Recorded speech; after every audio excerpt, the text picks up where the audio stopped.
श्री हरिदास राधे राधे दोस्तों, आप सभी का बहुत स्वागत करती हूँ मैं दीक्षा अपने चैनल दीक्षा विद स्टोरी में। तो कैसे हैं आप सब? आई होप आप लोग बहुत अच्छे होंगे। लड्डू गोपाल जी की कृपा आप सब पर सदा बनी रहे, मैं भगवान जी से यही दुआ करती हूँ। तो चलिए आज की कहानी हम जानते हैं कि आज की कौन सी है लीला कथा। तो दोस्तों, लड्डू गोपाल जी बहुत सारी लीलाएं करते हैं, तो ऐसे ही एक लीला जिन्होंने उनके साथ की है बूढ़ी माई के साथ। तो आइए जानते हैं कि क्या है कहानी। एक गांव में बूढ़ी माई रहती थी। माई का इस दुनिया में ना कोई नहीं था, वो अकेले ही रहा करती थी। वो एक गांव में रहती थी और हमेशा अकेले ही रहा करती थी। उनका ना कोई परिवार नहीं था। तो वो हमेशा मतलब किसी के यहाँ पूजा हो, पाठ हो, सत्संग वगैरह हो तो वो करा करती थी। वो हर जगह जाया आया जाया करती थी। तो एक बार एक गांव में सत्संग था, तो कुछ गांव वाले जा रहे थे। तो जो बूढ़ी माई थी ना, उन्होंने पूछा कि आप लोग कहाँ जा रहे हैं? तो उन लोगों ने कहा बूढ़ी माई से कि हम सत्संग में जा रहे हैं, दूसरे गांव में एक महात्मा जी आने वाले हैं, तो वो सत्संग करेंगे, अगर आपको भी चलना है तो आप भी चलिए। तो बूढ़ी माई ने कहा कि हाँ ठीक है, मैं भी चलूँगी। तो बूढ़ी माई भी वहाँ से अपने सत्संग के लिए बूढ़ी माई भी लोगों के साथ बैलगाड़ी से वो भी जाने लगी। सारे लोग सत्संग में पहुँचते हैं दूसरे गाँव। जब दूसरे गाँव में पहुँचते हैं तो वहाँ के एक इलाका था, बड़ा-सा जंगल टाइप का था, तो वहीं पर सत्संग हो रहा था। तो वहाँ पर कुछ चटाइयाँ बिछी हुई थी और कुछ एक महात्मा जी वहाँ पर बैठे हुए थे। तो वो महात्मा जी वहीं पर बैठे थे, तो सत्संग हो रहा था, लोग थोड़े बहुत अगल-बगल में बैठे हुए थे। तो जब वो वहाँ पर जाती हैं तो सारे गाँव वाले जो थे वो भी बैठ जाते हैं और बूढ़ी माई भी बैठ जाती हैं। तो बूढ़ी माई भी सत्संग करने लगती हैं, जैसे सारे लोग सत्संग में करते थे, तो वैसे ही वो भी सत्संग में बिल्कुल डूब सी जाती हैं। इसी तरह से सत्संग खत्म हो जाता है। जब सत्संग खत्म होता है तो सारे लोग ना जो वहाँ पे बैठे हुए थे महात्मा जी, उनको उनके पैर छूने के लिए जाते हैं, उनसे आशीर्वाद लेने के लिए। तो बूढ़ी माई भी सोचती हैं कि सब लोग आशीर्वाद ले रहे हैं तो मैं भी ले लेती हूँ। तो वो सारे लोगों की लाइन में वो भी लग गई, क्योंकि भीड़ बहुत ज़्यादा थी, काफ़ी लोग आए हुए थे, तो उन्होंने भी सोचा कि मैं भी आशीर्वाद ले ही लूँ, तो वो लाइन में लग जाती हैं। आशीर्वाद की लाइन बहुत लंबी लगी हुई थी, तो वो वहाँ पर पहुँचते-पहुँचते वो जो महात्मा जी थे ना, वो उठ जाते हैं। उठने के बाद वो अंदर एक पर्दा लगा हुआ था, एक घास-फूस की एक झोपड़ी टाइप सी थी, तो वो वहीं पर चले जाते हैं अंदर। तो जब उनकी बारी आती है बूढ़ी माई की, तो जब बूढ़ी माई जाती हैं, देखती हैं कि तो ये तो चले गए, तो वो ये सोचा करती हैं कि ऐसा करते हैं, हम भी जा कर के जल्दी से आशीर्वाद ले लेते हैं महात्मा जी का, नहीं तो अभी गाँव वाले बैलगाड़ी लेकर के चले जाएँगे, तो फिर मैं घर कैसे जाऊँगी? तो उन्होंने गाँव वालों से कहा कि अच्छा ठीक है, थोड़ी देर के लिए रुकिए और हम ज़रा आशीर्वाद ले आएँ, हमने आशीर्वाद नहीं लिया। तो जो गाँव वाले थे ना, उन्होंने बोला ठीक है, आप जाओ आशीर्वाद लेकर आओ। तो वो जाती है बूढ़ी माई, जब वो बूढ़ी माई अंदर जाती हैं, तो वो देखती हैं कि वहीं पर महात्मा जी बैठे हुए थे और महात्मा जी के बगल में एक चौकी लगी हुई थी। तो जब वो जाती हैं तो वो वहीं पर खड़ी होके देखती हैं कि महात्मा जी कुछ निकाल रहे थे। तो फिर उसके बाद उनका जो एक साथ में जो उनका एक था, वो उनके लिए कुछ भोजन लेकर आया था। तो वो भोजन को देख कर के वो कहती हैं कि अरे लगता है कि महात्मा जी तो भोजन करने जा रहे हैं। ऐसा करती हूँ, मैं चली जाती हूँ, मैं थोड़ी देर बाद आती हूँ, मैं उनको भोजन कर लेने देती हूँ, उनको परेशान नहीं करती। तो वो भोजन देखती हैं, ले आते हैं, रखते हैं, तो वो चली जाती हैं। तो वो जैसे ही जाने वाली होती हैं तो वो जो महात्मा जी थे वो उस झोले में से अपने एक चीज़ निकालते हैं। तो जब वो उनकी तरफ उनकी बूढ़ी माई की नज़र जाती है, तो बूढ़ी माई जब उधर देखती हैं, तो वो कहती हैं कि ये क्या है? तो वो खड़ी होकर वहीं पर देखने लगती हैं। तो वो देखती हैं कि उस झोले में से एक मूर्ति निकाली उन्होंने और मूर्ति को चौकी पर कपड़ा लगा के विराजमान किया और विराजमान करने के बाद उनको जो उनके पास जो भोग था ना, उन्होंने अपने भगवान जी को वो भोग लगाया। तो ये देख कर के बूढ़ी माई कहती हैं कि ये महात्मा जी पागल हो गए हैं क्या?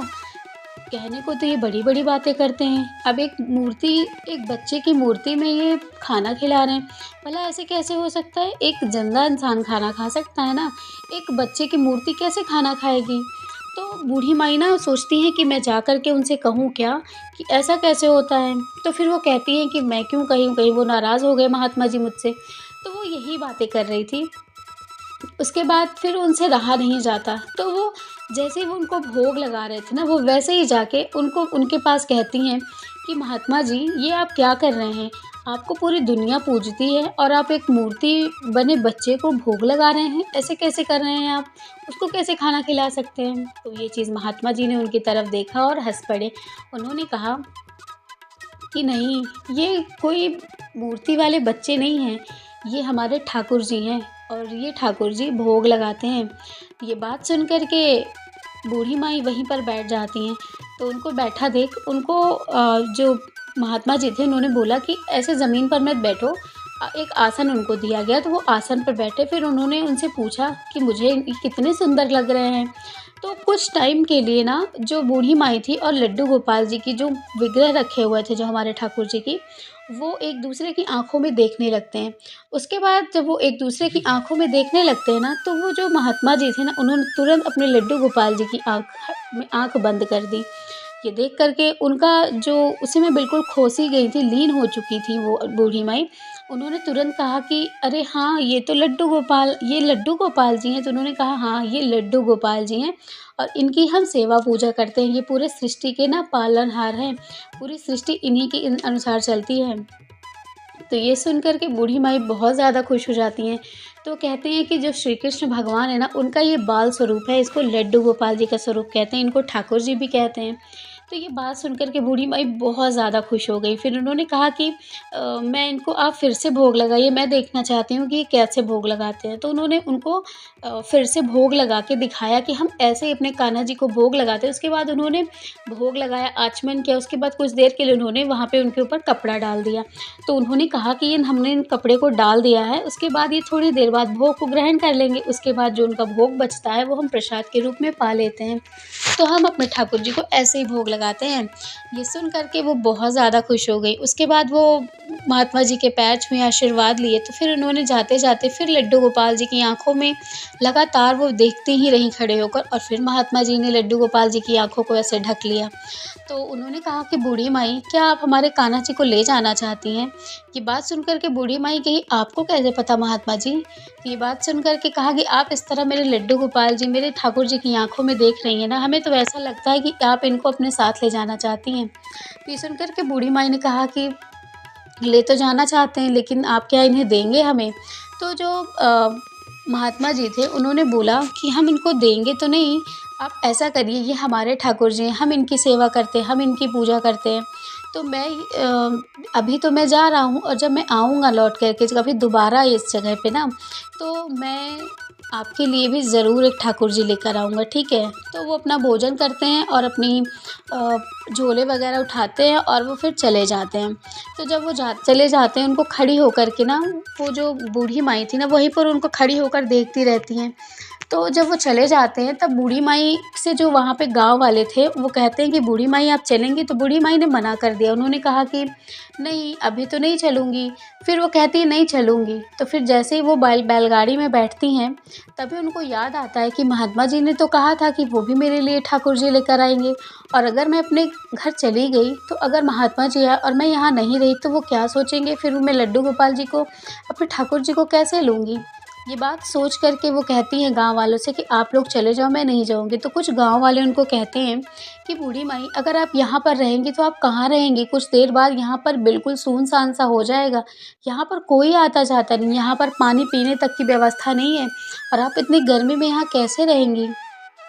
तो बूढ़ी माई ने कहा कि मैं रह लूँगी, क्योंकि जो महात्मा जी गए हैं ना, उन्होंने कहा कि वो मेरे लिए मेरे ठाकुर जी लाएँगे। तो अब जब मेरे ठाकुर जी मेरे साथ आएँगे ना, तभी मैं अपने गाँव आऊँगी।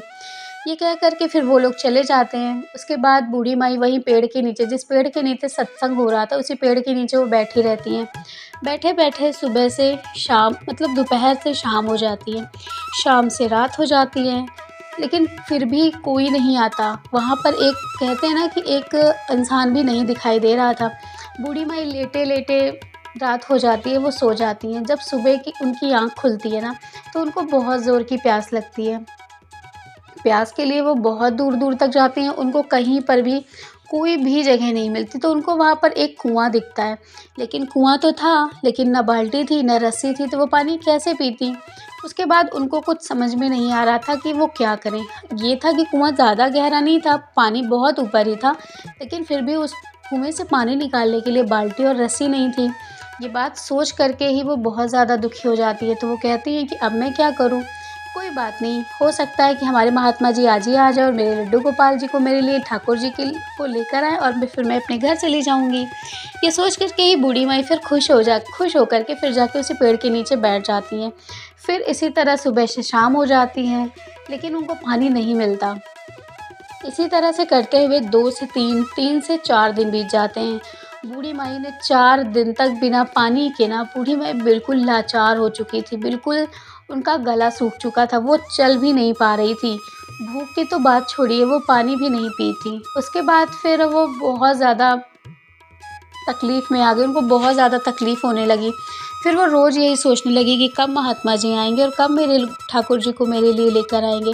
वो यही सोचते हुए वो बिल्कुल लेटी हुई थी, बस ऐसा लग रहा था कि कब उनके प्राण निकल जाएँगे उनके शरीर से। इस तरह उनकी परिस्थिति बन चुकी थी, उनकी स्थिति बहुत ज़्यादा ख़राब थी। एक तो ना कुछ खाने को था वहाँ पे, ना ही पीने को था। बस वो यही सोच कर के ज़िंदा थी कि मेरे ठाकुर जी आएँगे और मैं अपने ठाकुर जी को लेकर ना अपने घर जाऊँगी। यही सब सोचते-सोचते 5वाँ दिन भी बीत चुका था। 5वें दिन भी बीत चुका था, लेकिन कोई भी वहाँ पे महात्मा तो छोड़िए, कोई भी इंसान वहाँ पर नहीं गुज़रा था कि उन बूढ़ी माई को पानी पिला दें। उसके बाद बूढ़ी माई वहीं पर लेटे-लेटे उनकी हालत बहुत ज़्यादा ख़राब हो गई थी, बहुत ज़्यादा। बस ऐसा लग रहा था कि अगर उन्हें अभी इसी वक़्त एक बूँद पानी ना मिला, तो वो शायद दम तोड़ देंगी अपना। तो बूढ़ी माई लेटी थी, बस अपने मुँह से ही वो बस कहती थी कि बस ठाकुर जी आ जाएँ, ठाकुर जी आ जाइए, ठाकुर जी आ जाइए। वो बस अपने मुँह से यही कहती थी कि मेरे ठाकुर जी आ जाइए, और वो उनकी बहुत ही सुंदर सी मनमोहक सी छवि याद करती थी और वो खुश हो जाती थी। वो उतने भूख प्यास से व्याकुल होते हुए भी वो ठाकुर जी का नाम ले रही थीं। तो जैसे ही उनकी आँखें बंद होने लगीं अचानक से, क्योंकि गर्मी बहुत ज़्यादा पड़ रही थी और वो बहुत ज़्यादा अब प्यास उनसे बर्दाश्त से बाहर हो चुकी थी, तो उन्होंने अपनी आँखें बंद कर लीं। आँखें जैसे उन्होंने बंद की, तो उनके होंठ पर एक बूँद पानी का आया। उन्होंने एक बूँद का पानी का जब उनके होंठ पर आया, तो वो बहुत ज़्यादा देख कर के ना उस चीज़ को बिल्कुल आँखें उनकी खुल गईं। एक बूँद जब उनके मुँह में पानी गया, तो उन्होंने जब अपनी आँखें खोली, तो उन्होंने अपने सामने देखा कि एक सुंदर सी मनमोहक सी छवि उनके सामने खड़ी हुई है। तो ये देख कर के ना काकी ने कहा कि तुम कौन हो? तब उस इंसान ने, जो सामने खड़ा इंसान था, वो कोई और नहीं, एक 16 साल का लड़का था। 16 साल का लड़का था, उसने पीली कलर की एक ड्रेस पहन रखी थी, जो देखने में बहुत ही मासूम सा था। तो उसने कहा कि काकी आप यहाँ क्या कर रही हैं? तो काकी ने कहा कि कुछ नहीं, मैं यहाँ पर अपने ठाकुर जी का इंतज़ार कर रही हूँ, क्योंकि हमारे ठाकुर जी ना हमारे महात्मा जी लेकर आएँगे। उन्होंने मुझसे कहा था कि तुम मेरा यहीं इंतज़ार करना, मैं लेकर के आऊँगा। तो इसीलिए मैं यहाँ से नहीं गई, मैं यहीं पर हूँ, तब से मैं उनका इंतज़ार कर रही हूँ। क्या तुमने रास्ते में आते हुए देखा कि क्या मेरे महात्मा जी आ रहे हैं?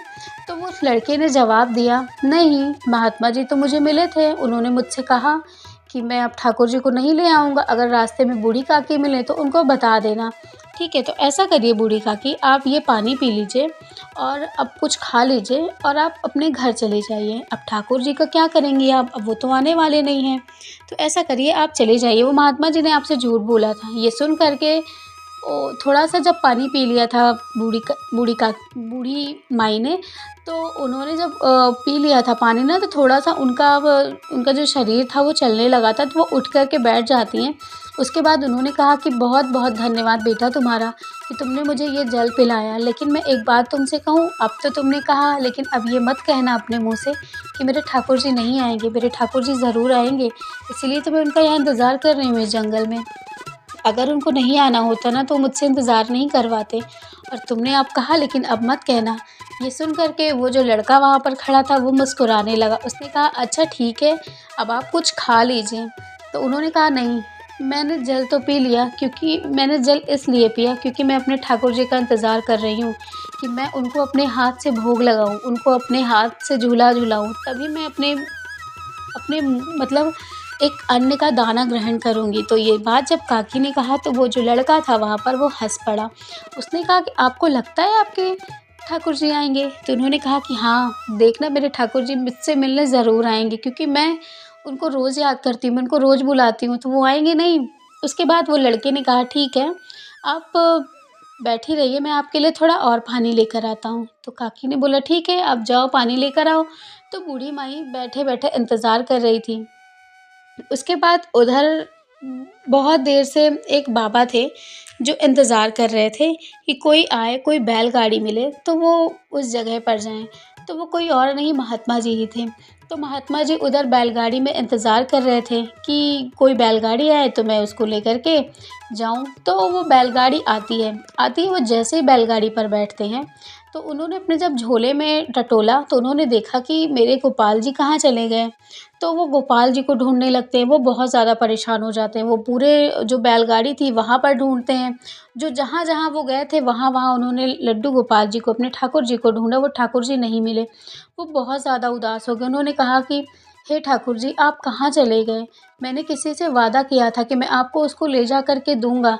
वो बहुत ही ज़्यादा आपके लिए परेशान थी और आज आप पता नहीं कहाँ चले गए।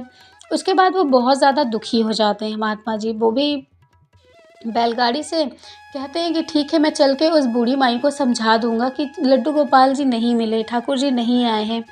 तो उसके बाद वो जो महात्मा जी थे वो वहाँ से आते हैं। तो वो वहाँ से आते हैं तो जो बूढ़ी माई ना लेटी हुई थी, बूढ़ी माई ने अपनी आँख बंद की हुई थी और वो लेटी हुई थी। और जो लड़का था ना, वो बूढ़ी माई, जो लड़का आया हुआ था बूढ़ी माई के लिए, वो पानी पिलाने के लिए, तो वो बूढ़ी माई के पैरों के पास बैठा था। उसने कहा कि बूढ़ी माई लाइए, मैं आपके पैर दबा देता हूँ। तो बूढ़ी माई ने कहा नहीं बेटा, मैं नहीं चाहती कि तुम मेरी सेवा करो। तो उन्होंने कहा कि अरे बूढ़ी माई लाइए, मैं आपका पैर दबा देता हूँ, वरना आपके ठाकुर जी आएँगे और आप अपने पैर से चलकर भी नहीं जा पाईं तो क्या करेंगी? तो ये बात सोचकर बूढ़ी माई ने कहा हाँ, ये बात तो तुम सही कह रहे हो। ठीक है, लो मेरे पैर दबाओ। उसके थोड़ी देर के बाद वो लड़के ने कहा कि बूढ़ी माई आप थोड़ा-सा कुछ खा लीजिए, वरना अगर आपके ठाकुर जी आएँगे ना और आपको देखेंगे कि अरे आप तो चल ही नहीं पा रही हो, तो आप उनको भोग बनाकर कहाँ से खिलाओगी? तब आप क्या करोगी? तो उन्होंने कहा नहीं बेटा, मैं भोग कुछ खाऊँगी नहीं, बस मुझे थोड़ा-सा जल पिला दो। तो बूढ़ी माई इतनी ज़्यादा कमज़ोर हो चुकी थी, 4 दिन 5 दिन ना खा पीने की वजह से, तो वहीं पर लेटी ही थी। तो उनके वो पैर को दबा रहे थे और उनको जल भी पिला रहे थे। उसके बाद बूढ़ी माई जो थी वो आँख बंद करके बूढ़ी काकी लेटी हुई थी। तो लेटी हुई थी, उन्होंने वो शायद पैर वो दबा रहा था वो लड़का, तो वो नींद में चली गई थी, नींद में हो गई थी। तो उसके बाद फिर बैलगाड़ी रुकती है, उसमें से महात्मा जी उतरते हैं। जब महात्मा जी उतरते हैं तो वो सबसे पहले उस पेड़ के नीचे जाते हैं, जिस पेड़ के नीचे वो सत्संग सुनाया करते थे। जब वो पेड़ के नीचे आते हैं, जब उन्होंने देखा कि यहाँ पर तो बूढ़ी माई लेटी हुई है। जब वो बूढ़ी माई को देख सबसे पहले वो बूढ़ी माई को देखते हैं, तो बूढ़ी माई को देख कर के मुस्कुरा देते हैं कि बताओ, एक इंसान, बूढ़ी माई जो हैं, वो लड्डू गोपाल जी के लिए, हमारे ठाकुर जी के लिए इंतज़ार कर रही हैं आज भी वहाँ पर।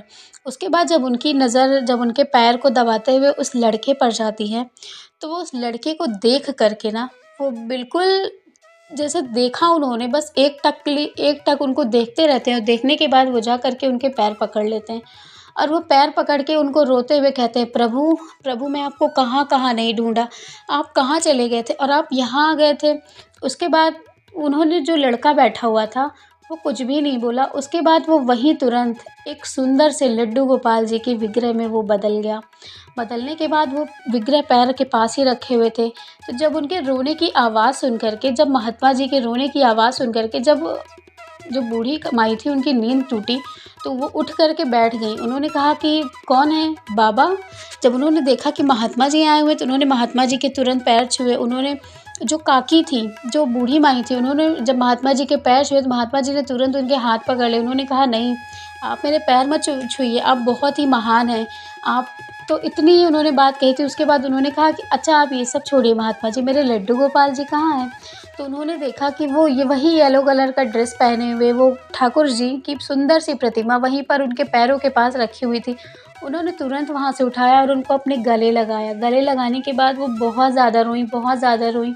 उन्होंने कहा कि कितना इंतज़ार करवाया ठाकुर जी, कितना इंतज़ार करवाया। मुझे तो लगा कि मैं अब ज़िंदा ही नहीं रहूँगी। मुझे तो यही लग गया था कि मैं आप अब तो मेरे साँस ही नहीं चलेगी, तो मैं आपको देख कैसे पाऊँगी। मैं बहुत ज़्यादा थी, तो एक भला लड़का आया, उसने मुझे आपसे मिलवाने के लिए लाया। मैं ज़िंदा हुई, मुझे लग रहा था कि मैं मर जाऊँगी, मैं प्यास के बिना मर जाऊँगी, मैं उसने मुझे पानी पिलाया तब मैं आज जीवित हूँ। तो वो लड़का कहाँ गया? तो महात्मा जी ने हँसते हुए कहा, वो लड़का यही है। ये बात सुन कर के जो बूढ़ी माई थी ना, वो बिल्कुल हैरान हो गईं। तो उन्होंने कहा, क्या? जब उन्होंने उनके वस्त्र को देखा, उनके माथे पे बंधा हुआ वो उन्होंने पगड़ी को देखा ना, तो वो देख कर के ना उस लड़के को याद करने लगी कि कैसे वो लड़का एक जंगल में आ गया था। कैसे वो लड़का अचानक से पानी लेकर आ गया था, क्योंकि पानी के लिए तो यहाँ पर ना रस्सी थी, ना बाल्टी थी, तो कैसे वो पानी ला सकता है? ये सब सोचते हुए वो अपने ठाकुर जी को लिपट करके, पकड़ कर के बहुत ज़्यादा रोने लगी, बहुत ज़्यादा रोने लगी। वो इस चीज़ के लिए रोने लगी कि मैंने तुमसे सेवा कराई कान्हा, मैं तुम्हारी सेवा के लिए आई थी, मैं तुमको भोग लगाने के लिए आई थी।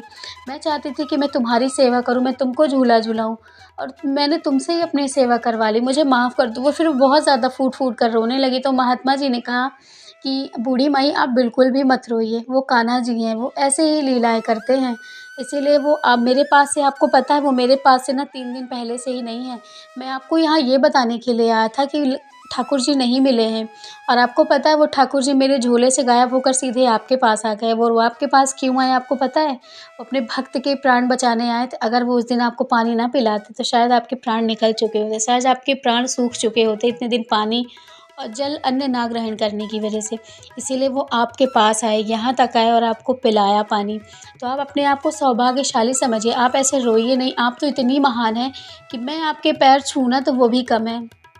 ये बात सुन कर के, महात्मा जी की ये बात सुन कर के तुरंत उन्होंने मना कर दिया। उन्होंने कहा, नहीं, आप हमारे गुरु हैं और आप ही हमारे महात्मा हैं। अगर आप हमारे गुरु ना होते तो आप हमें लड्डू गोपाल जी के बारे में, हमारे ठाकुर जी के बारे में कैसे बताते, और हम कैसे जानते कि हमारे ठाकुर जी कितने दयालु हैं, कितने कृपालु हैं।